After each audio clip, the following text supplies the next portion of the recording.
Hey guys, welcome back to our channel. And इस video में एक बहुत बड़ी गुड न्यूज़ है कि अभी थाईलैंड ने जो बैंकॉक को 1 नवंबर से टूरिस्ट के लिए ओपन किया था ना, बिना क्वारंटीन के। तो उस टाइम थाईलैंड ने बोला था कि वो सिर्फ 46 कंट्रीज़ के लोगों को अलाउ करेंगे बैंकॉक में आने के लिए। और वो 46 कंट्रीज़ वो थे जो थाईलैंड के हिसाब से लो रिस्क कंट्रीज़ थे। और उन 46 कंट्रीज़ में इंडिया का नाम नहीं आता था। लेकिन गाइस, अब थाईलैंड ने कल रात को एक न्यू अपडेट दी थी कि अब थाईलैंड 46 नहीं 63 कंट्रीज़ के लोगों को थाईलैंड में आने की परमिशन देगा। और मैं थाईलैंड बोल रहा हूँ, इसका मतलब ये नहीं है कि मैं पुखेत की बात कर रहा हूँ, ठीक है। मैं बात कर रहा हूँ पूरे थाईलैंड की। एक्चुअली थाईलैंड ने 17 प्लेसेस को ओपन किया है जहाँ इंटरनेशनल टूरिस्ट जा सकते हैं। और उन प्लेसेस के नाम आपको इस वीडियो में आगे पता चलेंगे, ठीक है गाइस। तो ये तो था वीडियो का मेन टॉपिक। इसके ऊपर और डिटेल में बात करेंगे। और जितने भी रूल्स थे ना गाइस थाईलैंड में, वो सब के सब अब खत्म हो गए हैं। और अब ना तो आपको प्रीपेड कोविड टेस्ट की रिक्वायरमेंट्स है, और ना ही आपको 7 डेज के लिए शाह प्लस होटल की जरूरत है, ठीक है गाइस। तो सबके सब रूल्स चेंज हो गए हैं। सबके सब तो नहीं, बट ज्यादातर जो रूल्स थे वो सब चेंज हो गए हैं। और हम बात करेंगे फ्लाइट्स के बारे में कि इंडिया से बैंकॉक की डायरेक्ट फ्लाइट्स कब चालू होगी। वैसे तो इंडिया टू थाईलैंड की फ्लाइट्स ऑलरेडी शुरू हो गई है, कैसे बुक करना है उसके बारे में हम बाद में बात करेंगे। सबसे पहले तो मैं आपको वो पुराना आर्टिकल दिखा देता हूँ। यहाँ देखो guys, Thailand welcomes visitors from 46 countries from November 1। अब ये वाला आर्टिकल ओल्ड है, ठीक है, इसलिए यहाँ पर आपको सिर्फ 46 कंट्रीज का नाम दिखा रहा है। ये वाला जो आर्टिकल है इसके बारे में आपको पहले से पता था कि 1 नवंबर से थाईलैंड सबके लिए खुलने वाला है बिना क्वारंटीन के। बट ये जो 46 कंट्रीज का लिस्ट था ना, उसमें इंडिया का नाम नहीं था। इसलिए ये तो हमारे लिए यूजलेस हो गया था, इसलिए मैं इसको अपने चैनल में कवर नहीं किया था। तो मैं आपको न्यू वाला लिस्ट भी दिखा दूंगा। पहले आपको थोड़ा बहुत रूल समझा देता हूँ, ठीक है, कि क्या क्या न्यू रिक्वायरमेंट्स है थाईलैंड जाने के लिए। यहाँ पढ़ो। Prime minister Prayut Chan says Thailand will open the country to visitors from 46 countries instead of 10 कोविड-19 low risk countries announced earlier starting from November 1। अब इसको पढ़ के इतना तो क्लियर हो गया होगा कि थाईलैंड 1 नवंबर से ये सब न्यू रूल्स को इंप्लीमेंट करने वाला है। अब यहाँ देखो guys, visitors from 46 countries described as the first low risk group में enter Thailand by air without quarantine provided they have been fully vaccinated and have evidence of pre flight negative test result. They must also agree to take another test upon arrival. मतलब अगर आप low risk country से Thailand जा रहे हो, और मैं Thailand बोल रहा हूँ, इसका मतलब ये नहीं है कि मैं सिर्फ पुखेत की बात कर रहा हूँ, मैं पूरे थाईलैंड की ही बात कर रहा हूँ, ठीक है। हाँ, तो इस लाइन में का मतलब है कि आपको वैक्सीनेशन का सर्टिफिकेट चाहिए, कोविड-19 टेस्ट चाहिए अगर आप थाईलैंड जाना चाहते हो। तो इसके बारे में हम थोड़ा डीप में बात करेंगे, ठीक है गाइस। तो on October 11 the prime minister said tourist from around 10 countries would be allowed to visit Thailand starting 1 November without quarantine under the same conditions. मतलब 11 अक्टूबर को थाईलैंड ने बोला था कि सिर्फ 10 कंट्रीज के लोगों को आने की परमिशन देंगे थाईलैंड में, वो भी बिना क्वारंटीन के। फिर थोड़े दिन बाद बोला कि 46 कंट्रीज को आने की परमिशन देंगे थाईलैंड में। उसके बाद कल बोला 30 अक्टूबर को कि अब 63 कंट्रीज वालों को आने देंगे थाईलैंड में बिना किसी क्वारंटीन के। तो ये एक बहुत बड़ी खुशखबरी है। और गाइस, यहाँ पर दिए हैं उन 17 प्लेसेस के नाम जिनके बारे में मैं शुरू में आपको बता रहा था। तो थाईलैंड ने इन 17 प्लेसेस को इंटरनेशनल टूरिस्ट के लिए ओपन किया है 1 नवंबर से, मतलब कल से ओपन हो जाएगा। पहले के टाइम पर सिर्फ और सिर्फ पुखेत और सामूही प्लस वाले प्लेसेस ओपन थे इंटरनेशनल टूरिस्ट के लिए, लेकिन बैंकॉक और बाकी प्लेसेस ओपन नहीं थे। तो अब सब चीज़ ओपन हो गया है, जो कि और जो 17 प्लेसेस है जो ओपन हुए हैं उनके नाम है सूरत थानी, बैंकॉक, ये समुद्र प्रकान, कराबी पांगनगा, और प्राचुप, किरी खान, पेजबुरी जो भी है, चोनबुरी, रानोंग, चांगमाई, लियोई, ब्रूनीराम, नोंग खाई, उदोन थानी, रयोंग और सॉरी मेरे को प्रोनाउंस करने में नहीं आ रहा है, तो आप पढ़ लेना एक बार, ठीक है। तो ये वो 17 प्लेसेस थे जो ओपन हो गए हैं टूरिस्ट के लिए, इंक्लूडिंग इंडियन टूरिस्ट। अब यहाँ देखो गाइस, इस फोटो में ये वो ओल्ड लिस्ट है, ठीक है। ये वो ओल्ड लिस्ट है जिसको थाईलैंड की गवर्नमेंट ने पहले इशू किया था, और इसमें सिर्फ 46 कंट्रीज के नाम है, और उसमें इंडिया का नाम नहीं था पहले वाले लिस्ट में। इसके बाद एक और पिक है जिसमें ट्रैवल करने का पूरा डिटेल्स दिया हुआ है। अब यहाँ पर देखो लिखा है schemes for entering Thailand effective by 1 November 2021। मतलब ये सब जो रूल्स है वो 1 नवंबर से अप्लाई हो जाएंगे।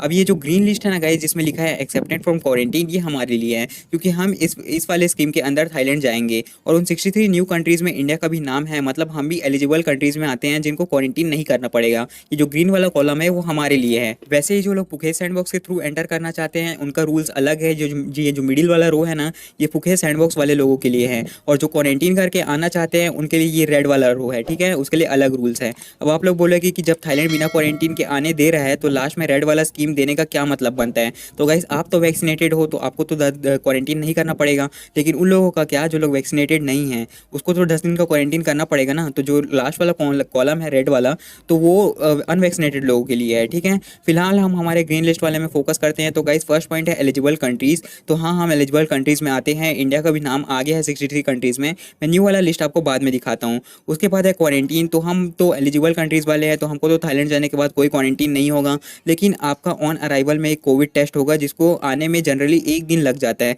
तो जब तक आपका पीसीआर टेस्ट का रिजल्ट नहीं आ जाता तब तक आपको एक थाईलैंड में एक नाइट का स्टे करना है अपने होटल रूम में, ठीक है। आपको बस एक ही नाइट का स्टे करना है जब तक आपका कोविड टेस्ट का रिजल्ट नहीं आ जाता, और बस जैसे ही नेगेटिव आता है उसके बाद आप जा सकते हो, ठीक है। तो आप ऐसा बोल सकते हो कि एलिजिबल कंट्रीज वालों को एक दिन का क्वारंटीन करना पड़ेगा, एक नाइट का, और रेड वाले में आपको 10 दिन का इंस्टीट्यूशनल क्वारंटीन करना होगा, जैसा कि मैंने बताया कि वो अनवैक्सीनेटेड लोगों के लिए है।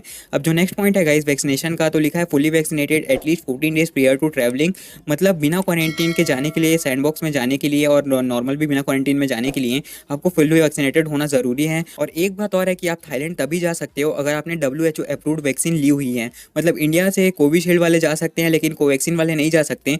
मतलब मेरा मतलब है कि कोवैक्सीन वाले तब तक नहीं जा सकते जब तक कोवैक्सीन को WHO से अप्रूवल ना मिल जाए। पर्सनली बताओ तो मैंने भी कोवैक्सीन लगवाई है और WHO अप्रूवल का वेट मैं भी कर रहा हूँ। कोवैक्सीन अप्रूवल का नेक्स्ट डेट WHO ने 2 नवंबर का दिया था। अब देखते हैं अप्रूवल मिलता है कि न्यू डेट मिलता है। और गाइस देखो रेड लिस्ट में वैक्सीनेशन नॉट रिक्वायर्ड लिखा है, मतलब अनवैक्सीनेटेड लोगों को क्वारंटीन में रहना पड़ेगा 10 दिन के लिए। अब गाइस जो नेक्स्ट पॉइंट है वो है अकोमोडेशन रिक्वायरमेंट। तो जो लोग 63 कंट्रीज से आ रहे होंगे जो अप्रूव्ड कंट्रीज हैं उनको सिर्फ एक दिन का AQ या फिर शापलस होटल्स की बुकिंग करवानी है, ताकि जब आप अपने अराइवल का कोविड टेस्ट दोगे तो उसके रिजल्ट आने तक आप अपने होटल रूम में वेट कर सको। और जो लोग सैंडबॉक्स स्कीम में जाना चाहते हैं उनको 7 डेज का शापलस होटल्स बुक करना मैंडेटरी है, और जो होटल आप बुक करोगे वो प्रीपेड होना चाहिए, एज यहाँ पर लिखा है कि पेमेंट कन्फर्मेशन रिक्वायर्ड करके। उसके बाद गाइज आपको इंश्योरेंस की भी रिक्वायरमेंट होती है। तो पहले आपको जो इंश्योरेंस करवाना पड़ता था वो $1,00,000 का कवरेज देता हो, ऐसा वाला इंश्योरेंस करवाना पड़ता था। तो थाईलैंड ने उसको भी कम कर दिया। अब इंश्योरेंस आपको सिर्फ $50,000 का इंश्योरेंस करवाना पड़ेगा। और इंश्योरेंस के बारे में बता दूं कि इंश्योरेंस $50,000 तक का लेना है, और आपको अपने जेब से $50,000 नहीं देना होता है। आपको सिर्फ इंश्योरेंस लेना होता है जो कि 7 से 8 हज़ार तक मिल जाता है, जो कि $50,000 तक का कवरेज देता हो। बहुत लोगों को तो ये भी नहीं पता कि इंश्योरेंस होता कैसे है। उन लोग को लगता है कि हम लोग को $50,000 उनको देना है इंश्योरेंस करवाने के लिए। ऐसा नहीं है, ठीक है। सिर्फ वो $50,000 कवरेज का होता है। और ये जो मेडिकल इंश्योरेंस है ये थाई नेशनल्स को लेने की ज़रूरत नहीं है। अब गाइस जो नेक्स्ट पॉइंट है वो है कोविड-19 टेस्ट बिफोर डिपार्चर। गाइस इसका मतलब है कि आपको पता ही होगा कि आपको इंडिया से एक कोविड टेस्ट लेके जाना है जब आप थाईलैंड जाओगे तब, जो कि 72 आवर्स के अंदर अंदर का होना चाहिए। अब गाइस अगर आप दिल्ली एयरपोर्ट से जाओगे तो वहाँ कोविड टेस्ट आपको 6 आवर में मिल जाता है अपना रिजल्ट, और 3 या 3,500 रुपीज़ चार्ज करते हैं वो लोग। और दिल्ली टू बैंकॉक की फ्लाइट की ड्यूरेशन होती है सिर्फ 3 या 4 आवर की होती है, जो कि 72 आवर्स के अंदर अंदर ही कोविड टेस्ट लेके जाना पड़ेगा आपको।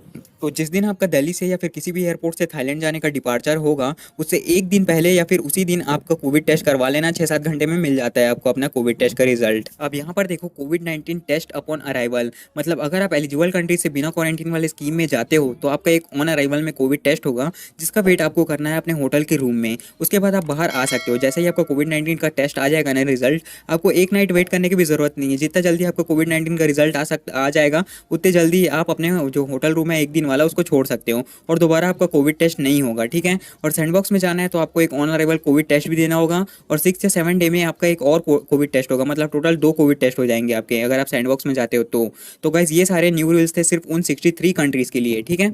अच्छा हाँ, मैं अभी तक आपको न्यू कंट्रीज़ की लिस्ट नहीं दिखाया ना, तो अभी दिखा देता हूँ। तो गाइस ये वेबसाइट है ministry of foreign affairs Thailand की। यहाँ पर आपको स्क्रॉल डाउन करना है और यहाँ पर आपको उन 63 कंट्रीज़ का नाम मिल जाएगा। देखो यहाँ पर लिखा है ऑस्ट्रेलिया, ऑस्ट्रिया, बेल्जियम। खैर इन सबको छोड़ो, हम इंडिया को देखते हैं तो हमारा नाम है कि नहीं। तो आई से देखते हैं, तो यहाँ पर है GHI, आई से आइसलैंड है, फिर इंडिया है। देखा गाइस इस लिस्ट में इंडिया का भी नाम है यहाँ पर। मतलब जितने भी रूल्स मैंने बताया आपको इस वीडियो में वो सब इंडियंस के लिए भी अप्लाई होंगे, ठीक है। अब गाइस बात करते हैं वीज़ा की। तो थाईलैंड अब हमको वीज़ा ऑन अराइवल देना चालू कर दिया है जिसका कॉस्ट 2,000 बात होता है, मतलब 4600 इंडियन रुपीज़ के आसपास होता है। तो आप वीज़ा ऑन अराइवल लेके वहाँ पर जा सकते हो। गाइस अब COE की बात करें तो थाईलैंड की एम्बेसी COE का प्रोसेस ऑलरेडी चालू कर दिया है। COE मतलब होता है सर्टिफिकेट ऑफ एंट्री, और सर्टिफिकेट ऑफ एंट्री आपको लेना मैंडेटरी है। उसके बिना आपको वीज़ा ऑन अराइवल भी नहीं मिलेगा। अब सर्टिफिकेट ऑफ एंट्री कैसे लेते हैं, कहाँ से अप्लाई करना है, फीस कितनी होती है, उसके बारे में मैंने ऑलरेडी एक वीडियो बनाई है, डिस्क्रिप्शन में लिंक दे दूंगा, उसको जाके आप देख सकते हो। अब guys India to Thailand flights की बात करें तो अभी ज़्यादा फ्लाइट्स ओपन नहीं हुई हैं क्योंकि पैसेंजर्स की डिमांड ही नहीं थी। लेकिन जैसा कि अभी थाईलैंड ओपन हुआ है तो अब धीरे धीरे सारी एयरलाइंस फ्लाइट्स को स्टार्ट करेगी। और गाइस अभी एक न्यूज़ आई थी कि एयर इंडिया नवंबर के महीने में 16 फ्लाइट्स ऑपरेट करेगा वंदे भारत मिशन वाली, जिसमें इंडियंस को वापस लाया जाएगा जो थाईलैंड में फंस चुके हैं। अब देखो गाइस, एयर इंडिया की जो फ्लाइट्स है जो थाईलैंड से इंडियंस को यहाँ लाएगी, राइट। तो वंदे भारत मिशन उसी के लिए तो चल रहा है ना कि बाहर के इंडियंस को यहाँ लाया जो बाहर में फंस चुके हैं। और इंडिया से थाईलैंड तक तो फ्लाइट खाली ही जाएगी, क्योंकि वहाँ से थाईलैंड से इंडिया लाने के लिए जो फ्लाइट जा रही है वो यहाँ से तो खाली ही जाएगी ना। तो आप लोग ऐसा करो कि एयर इंडिया को कॉल करो या फिर ईमेल करो और बोलो कि हमको थाईलैंड जाना है टूरिज्म के लिए, वंदे भारत वाली फ्लाइट से। क्योंकि यहाँ तो थाईलैंड तो यहाँ से इंडिया से जब फ्लाइट जाएगी थाईलैंड तक तब तो वो खाली ही जाएगी, क्योंकि तो वो तो सिर्फ लाने जा रही है ना। तो उसको कॉल करो एयर इंडिया को और बोलो कि हमको फ्लाइट चाहिए, हमको थाईलैंड जाना है दिल्ली से करके। वैसे भी इंडिया से थाईलैंड वाली फ्लाइट्स खाली ही जाती हैं, तो कॉल करके देखो अगर वो मानते हैं कि नहीं। और गाइस, अगर आप लोग कम से कम 130 से 200 लोग हो जाओगे ना, तो मैं खुद एयर इंडिया से या फिर किसी भी और एयरलाइन से एक फ़्लाइट चार्टर करवा सकता हूँ, ताकि आप सब लोग थाईलैंड जा सको ईजिली। लेकिन उसके लिए मुझे कम से कम 130 पैसेंजर चाहिए, 130 पैसेंजर की ज़रूरत होगी, क्योंकि सीधा एक बड़ा सा प्लेन को चार्टर करना है ना, जैसे एयरबस A320। तो एयरलाइन को देने के लिए पैसे तो होने चाहिए, और फ्लाइट तो चार्टर करना कोई बड़ी बात नहीं है। फ्लाइट चार्टर करना बस पैसा होना चाहिए और पैसेंजर्स होना चाहिए आपके पास। अब पैसा तो मैं अकेले दे नहीं सकता, जो पैसेंजर से पैसा मिलेगा वही मैं एयरलाइन को दूंगा, तो फ्लाइट चार्टर हो सकती हैं। तो बस गाइस, इस वीडियो में इतना ही। वीडियो बहुत लंबी हो गई है, लेकिन डिटेल्स भी तो है यार वीडियो में। गाइस, बहुत मेहनत लगती है यार लंबी वीडियोस बनाने में। तो अगर चैनल को पहले से सब्सक्राइब कर दिए हो तो थैंक यू, नहीं की हो तो बाद में कर लेना, कोई जल्दी नहीं है। Thanks for watching and have a good day.